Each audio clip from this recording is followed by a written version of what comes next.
हमने सुना है आप तो फौजी थे, सेना में थे। अचानक आपने नौकरी छोड़ने का निर्णय क्यों ले लिया? आप शादीशुदा भी थे। ये साधु बनने की सनक क्यों सवार हो गई?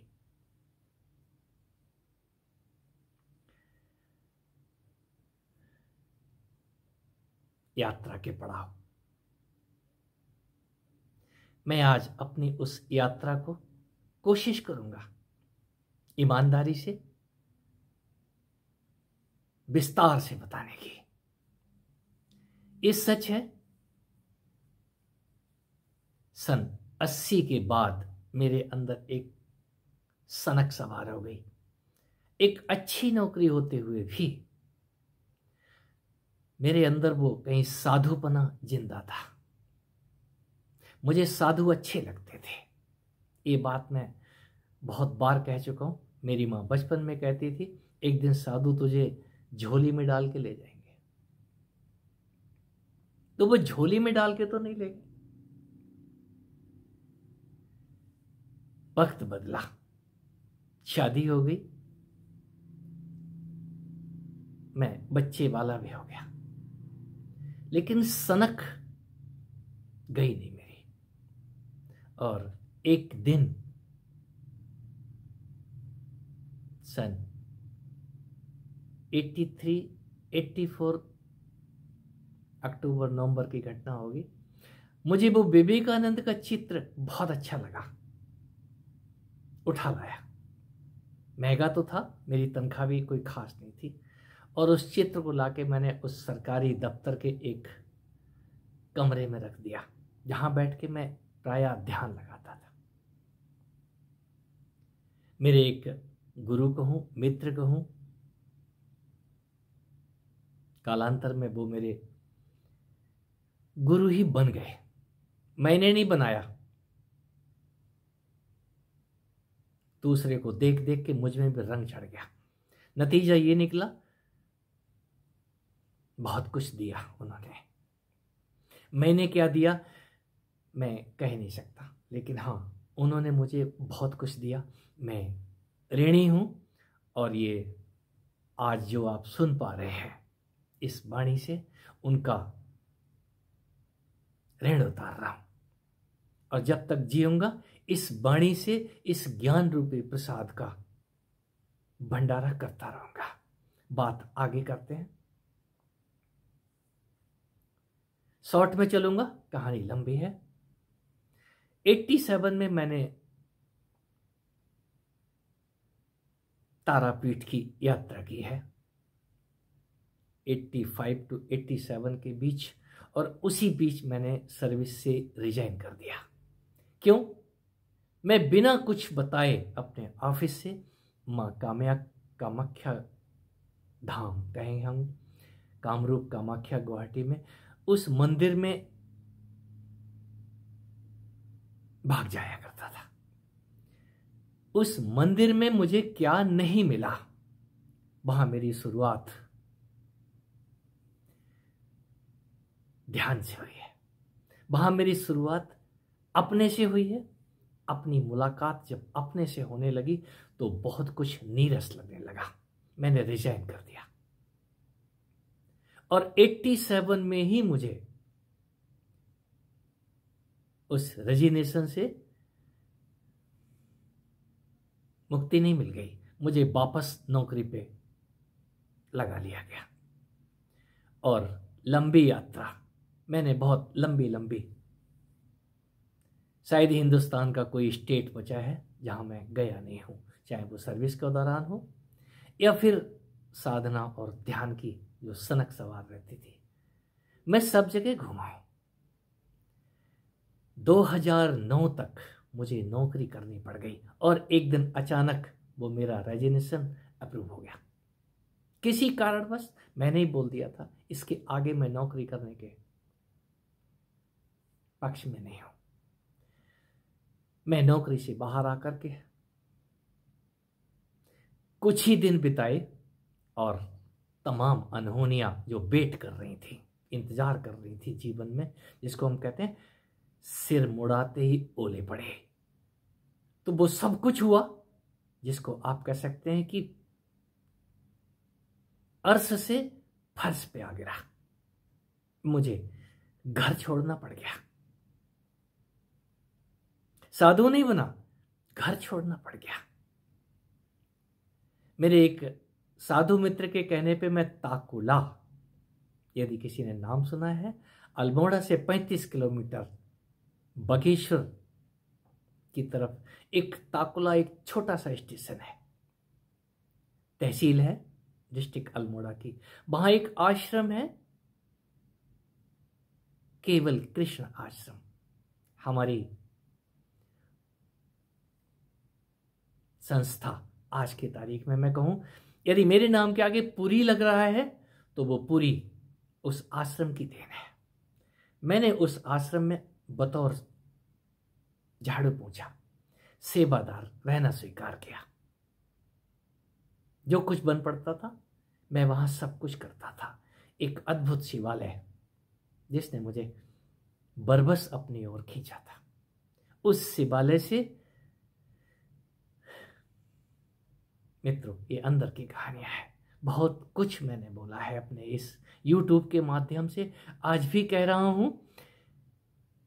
उस आश्रम में मुझे एक पुरी संप्रदाय के ही संत, उन्हीं के संत स्वामी सद्विचारानंद मुझे लेके आ गए। क्यों लेके आ गए मैं नहीं कह सकता। कपड़े तो मेरे पास ये थे ही, लेकिन नाम नहीं था। मैं ये कपड़े भटकते भटकते मुझे ये कपड़े किसी आश्रम में यूं ही मिल गए थे, और मैंने ऐसे ही एक लुंगी और ऊपर से ये परना डालना शुरू कर दिया। कुर्ता मुझे स्वामी सद्विचारानंद ने दिया, जो कि नगली दरबार में उनके कहने पे मैं बतौर मेहमान पहुंचा था। उन्होंने मुझे ठंडी का एहसास कराते हुए कि ठंड है, मैं तुम्हें कोई कुर्ता देता हूं। तो कुर्ता पहनने के बाद मैंने उनसे कहा था कि जो भी एक कलर देता है तो ये प्रथा है, जिसका दिया हुआ ये कलर अगर आप ग्रहण कर रहे हैं तो बाकायदा संन्यास्त होना चाहिए। मैं आज से आपके नाम के आगे जो पुरी लग रहा है, मैं अपने नाम के आगे पुरी लगाता हूं। मैं पुरी लगाऊंगा। वो बहुत ही प्रसन्न और गदगद हो गए। नतीजा उन्होंने मेरा नाम ही कोई चेंजिंग ना करते हुए स्वामी त्यागीपुरी, पहली बार उन्होंने त्यागीपुरी शब्द से बोले त्यागानंद कर देता हूं। मैंने कहा नहीं, आप मुझे त्यागी ही रहने दें, त्यागीपुरी काफी है। मैं इसी नाम से जाना जाना पसंद करूंगा। ये छोटी सी कहानी थी इस यात्रा की, और इसके पीछे बड़ा कड़वा इतिहास है। उस इतिहास पे ना जाएं। आज मैं जो कुछ भी कहता हूं ये उन अनंत गुरुओं की वाणियां हैं जो मेरे अंदर से गूंजती हैं। ऐसा कहें, आप कोई सवाल करते हैं तो अंदर से वो ट्यूनिंग होती है। आप कुछ भी सवाल क्यों ना करें, क्या लौकिक और क्या पारलौकिक, नतीजतन वो बैंड वैसे ही बदलेगा। यदि आपने देखना ही है तो गाहे बगाहे आप इस YouTube पे हजार से ज्यादा क्लिप्स हैं, 5 से लेकर के 15-20 मिनट तक की। उनमें बहुत कुछ है, जरा जाके देखें। यदि आपको फिर भी कोई कौतूहल है तो आप डायरेक्ट फोन कर सकते हैं, लेकिन फोन करने से पहले यदि फोन नहीं उठता है तो आपको इंतजार करना पड़ेगा मित्र। हाँ, 1 बार, 2 बार, 3 बार, मैं 3 बार से ज्यादा इंतजार नहीं कराता। कोशिश करता हूं आपके सवालों के जवाब आपको तुरंत मिल जाए, और यही वजह है मैं भीड़ के साथ रहना पसंद नहीं करता हूं। मुझे कोई आश्रम पसंद नहीं है। मैं किसी भी आश्रम के पक्ष में नहीं हूं। मैं किसी भी संस्था का मेंबर नहीं हूं। आजाद हूं, आजाद साधु, और आजादी आपको भी देना चाहता हूं। आप किसी से बंधे नहीं, आप अपने आप को आजाद रखते हुए इस योग मार्ग की यात्रा करें तो बेहतर है। ये आजादी ही संन्यास है। कोई साधु भी यदि बंधा हुआ दिखाई दे रहा है, फिर वो कहीं उसका रजोगुण राशि ठाट बाट भोगने की आदत गई नहीं है, और रजोगुण के बाद ही कहीं सतोगुण जैसा गुण भी घेर लेता है। हम संन्यास्त हैं, ये भी एक अहम है। मैं किसी भी आश्रम से आज की तारीख में बंधा नहीं हूं, आजाद हूं। एक कपड़ों से भी आज आजाद हूं, और वो आजादी यूं ही नहीं चली आई है। ये आजादी भी मुझे कहीं उस ज्ञानेश्वरी की गिफ्ट है, जिसको मैं कहता हूं उसने एक ही जीवन के अंदर सारे आश्रमों से गुजार दिया, और सुबह से लेकर के शाम तक मैं इन चारों आश्रमों को जीता। क्या ब्रह्मचर्य, क्या गृहस्थ, वानप्रस्थ, सन्यास, और इसके आगे और एक आश्रम है, आनंद आश्रम। उस आश्रम में जाने के बाद आप किसी भी चीज से बंधे नहीं रह सकते। आप अपने शब्दों पे भी बंधे नहीं रह पाएंगे। अभी आप कुछ बोल रहे हैं तो आपके अंदर जो बैठा हुआ आपका स्व है, आपका वो परम गुरु है, उन शब्दों को उस गंगा में उठा के बहा देगा। ये ज्ञान गंगा आती ही तब है जब हम अंदर से आजाद होते हैं। और ये आजादी आपको मुक्त होने के लिए, जो आपके अंदर छटपटाहट है, आप तभी इस कलर वाले कपड़ों से आकर्षित होते हैं। ये संत महाराज हैं, उस संत के नजदीक बैठ के देखो, क्या आपको आपके सवालों के जवाब मिल गए? यदि जवाब नहीं मिले हैं तो अगले संत को ढूंढो, और तब तक मत रुक जाओ इन समाधियों पे, तब तक सिर पटको जब तक कोई आपके वो सिर के आगे अपने हाथ ना लगा दे। बहुत हो गया सिर पटकना, कोई आपके चरण घुमा के रख देगा। मुझे चरण घुमाने वाले अनंत संत मिले हैं। कुछ तो इस शरीर में साक्षात उतर गए।